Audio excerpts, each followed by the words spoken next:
Hey Violet, so this is week 10 of the Vivas. I actually found this speaker's charger. So we're gonna listen to some light jazz while we do the Vivas. Let's just put this here. I know I'm in a tank top and a blanket because it's cold, but whatever. So today, week 10, our question is, how did the context of Muhammad's life shape the rise of Islam?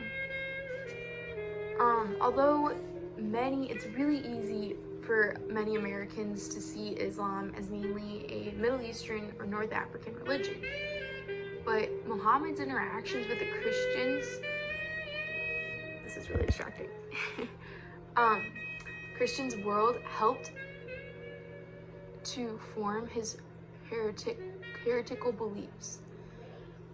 So he did this through, one, he lived in a tribal society; two, the Byzantine and the Sassanid empires had grown weak and were beginning to fall; and three, the division within Christianity itself weakened the ability to defend the truth about the Bible.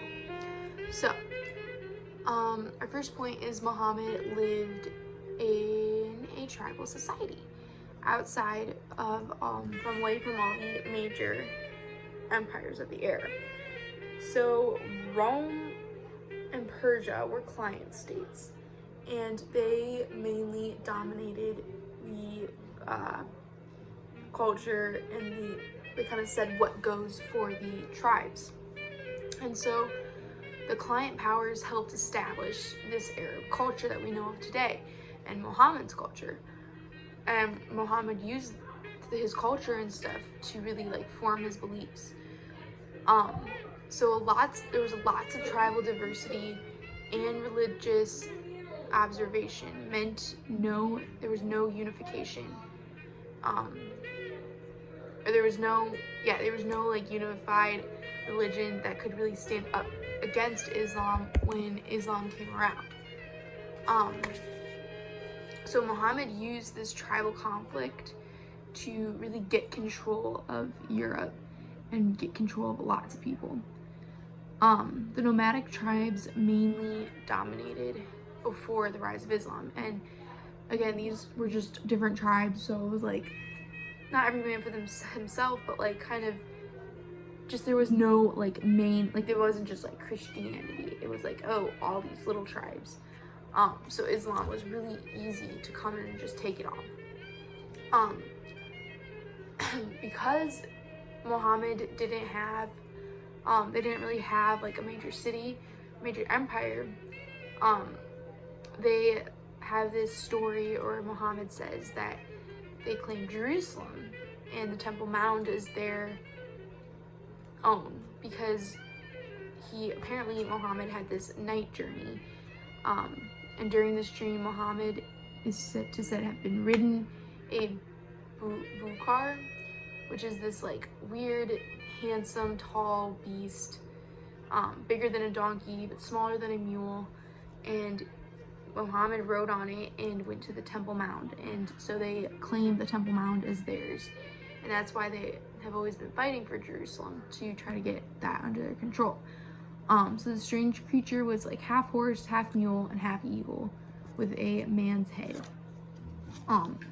So it was just very different for Muhammad to grow up in a tribal community, because he used Jerusalem to kind of unify, the tribes. And so a good quote is actually by Muhammad, and it's to the Jews. And he says, the apostle wrote to the Jew of Khaybar, God says to you, Orsur, Hatcher folk, and you will find it in your own scripture. Muhammad is the apostle of God. So, another thing is, Islam didn't start off as a different religion. It started off as a heresy within Christianity. And so part of being in a tribe, Muhammad wanted to show that he still fit into the main Jerusalem. And so he's saying that he was the prophet, sent by God. to, deliver the truth to Jerusalem and to the people. So my second point is that both the Byzantine and the Saggistine empires had grown weak and were kind of towards their end. From 602 to 628 was a crazy, crazy time. So first there was the death of this Persian soldier king, and he died. I don't know if he was murdered or not, but he died in the Byzantine Empire. And so Persia freaks out, and Persia invades the Byzantine for revenge. And so it's just this crazy time of like war, and there's constant war, and they have they're all living in these little tribes, and they don't really have like a unified police force or soldiers to protect them. And so it's just this crazy time. And from 602 to 628, so like that's like a ton. That's like a big chunk of time too. That's 26 years. So it's almost 30 years of just fighting between these two huge empires. And so in 610, right, kind of in the middle, Muhammad has his first vision. And so maybe, some people say that maybe this is why Islam can be seen as like really violent, because he's in the middle of all this war and chaos, and he gets this vision from God that's kind of dark and a little bit of violent. And so right after this kind of crazy time in 629, a small Muslim force attacks the province of Arabia.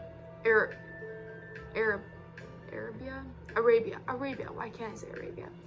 So this small Muslim force attacks Arabia because Arabia killed one of the Muslim ambassadors. So of course this, unqualified, untrained little religious force gets, thrown to the curbs and they lose. But it shows that they, like Islam and Muslims, Muhammad, they weren't scared of these big empires, and they learned how to fight in that, and they kept fighting after that. And, they weren't scared to just sit here.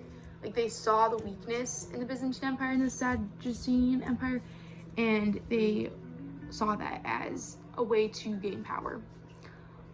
So this is a quote from Rodney Stark, and it says, quote, "A fundamental reason that the Arabs attacked their neighbors at this particular time was that they finally had the power to do so."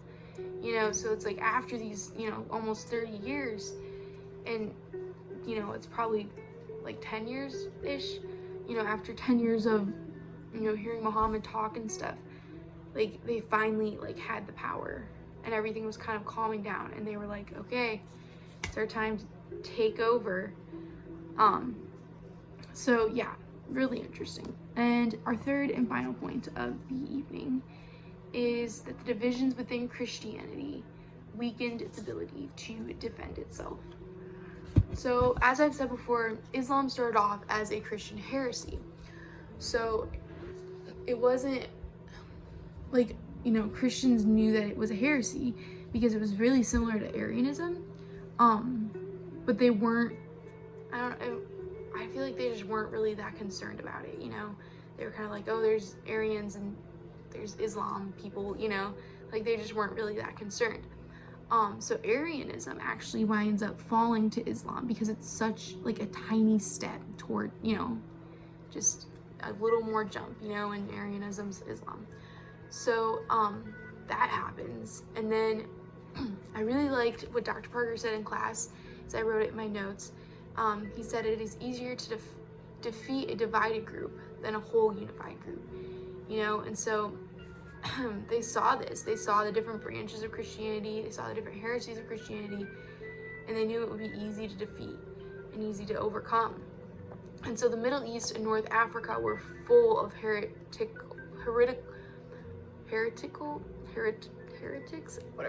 heresies. They were like that area especially was just full of heresies. And so Islam was just one of these. And so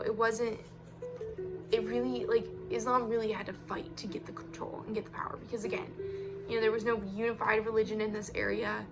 all these big empires are falling, and you know, there's all these little heresies, and Islam really had to fight to get it. So North Africa is a big one because they enjoyed these Christian leaders, and it was really, really easy for them, but they weren't really that loyal, and so they just turned into Vandal Arianism. And after this, you know, they rejected the Trinity and stuff, and they made them really easy to switch to Islam. And so, you know, at a certain point in North Africa, Christianity was literally wiped out, and it was so hard to find Christians in North Africa, which is so interesting. So I only have like 40 seconds left, but my final quote is from Harlan Boyko, and it's, quote, "Islam was a heresy. That was the essential point to grasp before going any further.